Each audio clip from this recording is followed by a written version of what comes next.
नमस्कार दोस्तों, आज मैं आपको सुनाऊंगा इसका कर्जा कौन देगा। यह कहानी आपका दिल छू लेगी। बहुत पुराने समय की बात है। एक गांव में एक भले आदमी गंगाराम का देहांत हो गया था। तो जैसे इस आदमी के परिवार वाले उस अर्थी को शमशान ले जाने लगे, तभी अचानक एक मोटे ताजे सेठ में उस अर्थी का एक पाव पकड़ लिया और बोला कि मरने वाले इस गंगाराम से मैं 2 लाख कर्जा मांगता हूँ, इसलिए पहले मुझे मेरे पैसे दे दो, तभी मैं इसकी अर्थी को शमशान ले जाने दूंगा। अब तमाम लोग तमाशा देख रहे थे। तभी उनके तीनों बेटों ने कहा कि हम तुम्हारा कर्जा नहीं देंगे। पिताजी का कर्जा पिताजी जाने, और वैसे भी अब वह तो इस दुनिया में ही नहीं है। अगर तुम्हें इनकी अर्थी ले जानी है तो ले जाओ। यह सुनकर पूरा गांव गंगाराम के तीनों बेटों पर थूक थूक कर रहा था। अब जब गंगाराम के तीनों बेटे पुष्कर जी को कर्ज देने से पीछे हट गए, तभी गंगाराम के भाइयों ने भी कह दिया कि जब बेटे कर्ज नहीं दे सकते तो हम क्यों किसी का कर्जा भरे। अब गंगाराम की अर्थी को वहां रुके हुए बहुत देर हो गई थी। तभी यह बात गंगाराम की एकलौती बेटी तक पहुंच गई, तो वह भागी भागी अपने पिताजी की अर्थी तक पहुंची। तभी उसने देखा कि उसके पिता की अर्थी का एक पाव किसी बड़े सेठ ने पकड़ रखा था। यह देखते ही उसने आंखों में आंसू लिए।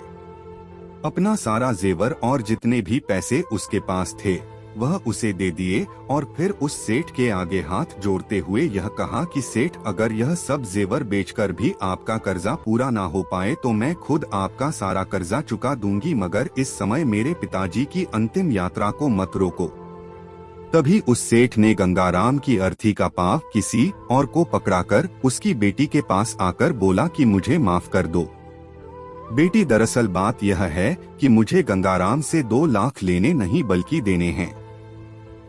गंगाराम ने 3 साल पहले मेरी कुछ मजबूरी पड़ने पर अपनी एक जमीन बेचकर मुझे यह 2 लाख दिए थे, और वह तो इतना भला आदमी था कि मुझसे 1 रुपया भी ब्याज नहीं लिया। और आज जब मैं गंगाराम के रुपए लौटाने आया तो मुझे खबर मिली कि उनका तो देहांत हो गया।